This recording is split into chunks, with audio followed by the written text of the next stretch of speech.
सारियुनि जे रूंबे वारनि ॾींहंनि में मज़दूरनि जी तमामु घणी अणाट हुअण करे पोखी वक़्त ते थियण में मुश्किल पेश अचे थी। अहिड़ी तरह दरियाई पाणीअ जी खोट जे करे वक़्त ते रूंबे जी पोखी करणु पिणु महाल थी पवे थी, जॾहिं त रूंबे में थोरी बि देरि करण सां पैदावार घटि लहे थी। अहिड़ी सूरतहाल में सारियुनि जी नाड़ी करणु निहायती फ़ाइदेमंद अमल आहे। सारियुनि जी नाड़ी पोख लाइ मल्टी क्रॉप प्लांटर नाड़ी इस्तेमालु कई वञे थी, जंहिंजे करे ॿेजारे पोखण ऐं रूंबे करण खां आबादगार बची वञनि था।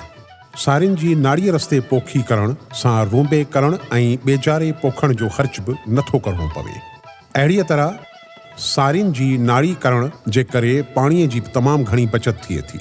असीं पोएं साल विया हुआसीं सिंध एग्रीकल्चर ग्रोथ प्रोजेक्ट वारनि सां गॾु टूअर हुयो असांजो, प्रोफेशनल टूअर हुयो, जंहिंमें असांखे टेक्नोलॉजीज़ वग़ैरह ॾेखारियूं पियूं वञनि। असां उन में पंहिंजो डस्का में विया हुआसीं, कालाशा काकू। उते असां हिकिड़ी टेक्नोलॉजी असांखे मां ॾिठी हुते, जंहिंखे चवनि पिया DSR, डायरेक्ट सीडेड राइस। त उन में असां जेको आहे सो उहा मूंखे ॾाढी पसंदि आई ऐं मां हिते वापसि अची करे सिंध एग्रीकल्चर ग्रोथ प्रोजेक्ट खां सब्सिडी ते उहा घुराई हुई ऐं उहा लाड़काणे में पहिरीं ई हुई जेका मां घुराई हुई। लेबर कॉस्ट वग़ैरह तक़रीबन एकड़ ते 7 खां 8 हज़ार रुपया मिनिमम बचत आहे।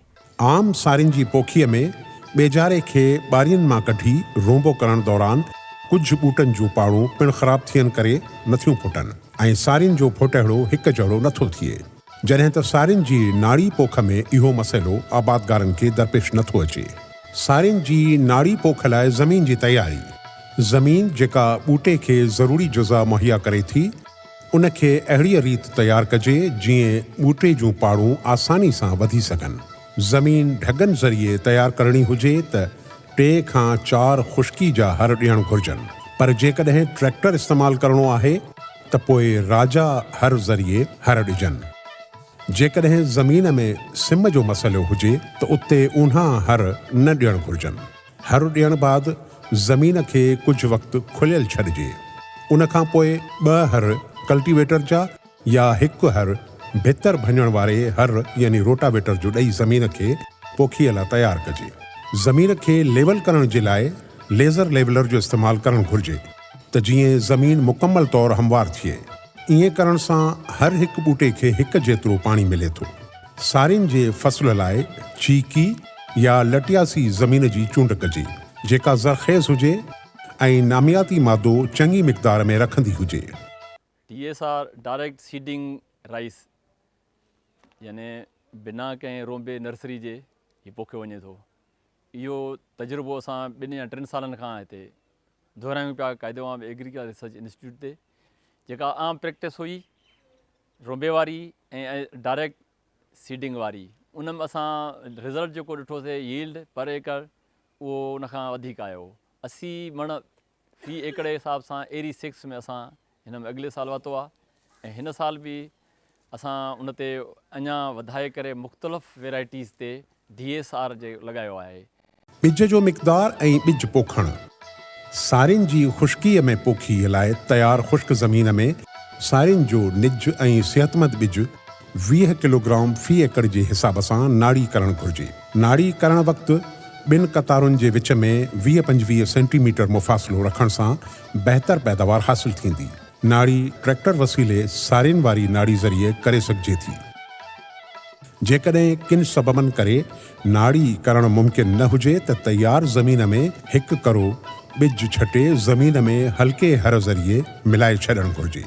ॿिज खे दवा हणणु। ॿिज खे बीमारियुनि खां बचाइण वास्ते पोखण खां 2 हफ़्ता पहिरीं टॉप्सन एम ज़हर जा 2.5 ग्राम फी किलोग्राम ॿिज जे हिसाब सां लॻाइण खां पोइ पोखणु घुरिजे ऐं ज़हर जे इस्तेमाल लाइ कंहिं वेझे ज़रई माहिर सां राब्तो कजे। नाड़ी पोख ज़रिए ख़ुश्क ॿिज खे ज़हर लॻाइण खां पोइ नाड़ीअ ज़रिए पोखे सघिजे थो। इन लाइ ज़मीन जो वट में हुजणु तमामु ज़रूरी आहे। ॿिज ऐं भाण जो इस्तेमालु नाड़ी जे ज़रिए बि करे सघिजे थो, पर इन ॻाल्हि जो ख़्यालु रखणु घुरिजे त 1 लाइन खां ॿी लाइन जो मुफ़ासिलो 9 इंच हुजे ऐं ॿिज 1.5 इंच खां वधीक गहरो न वञे। ॿिज नाड़ी करण खां पोइ यकदम पाणी ॾियणु घुरिजे ऐं जॾहिं ॿिज मां पन ज़मीन मां ॿाहिरि निकिरी अचे उन वक़्तु पाणी 1 महीने ताईं हिकु ॿिए ॾींहुं ॾिबो अचिजे ऐं पोइ ज़मीन खे वट में अचण वक़्तु पाणी ॾिबो रहिजे। 1 या 2 चकर पूरो कराइण खां पोइ मशीन खे मथे खणी सभिनी सुराखनि खे चेक करणु तमामु ज़रूरी आहे त जीअं को सुराख बंदि न हुजे। असांजो हे सिंध एग्रीकल्चर जेको ग्रोथ प्रोजेक्ट हली रहियो आहे, पोस्ट हार्वेस्ट लॉसिस जेके 25-30% लॉसिस थियनि था सारनि जे बारे में।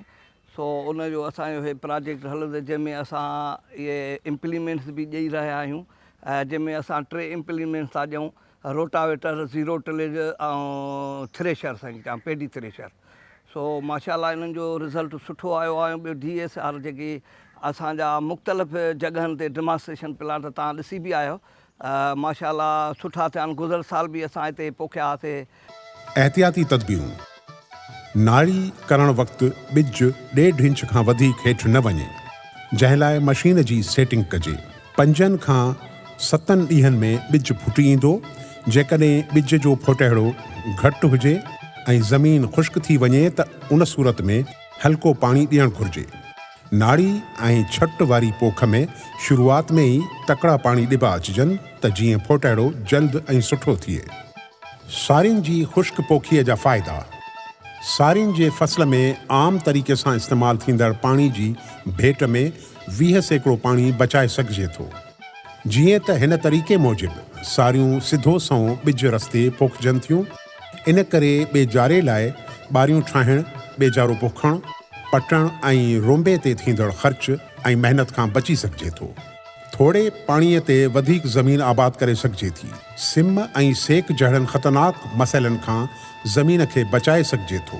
पाणी जो घटि इस्तेमालु ज़मीन जी बनावट ते तमामु असरु छॾे थो।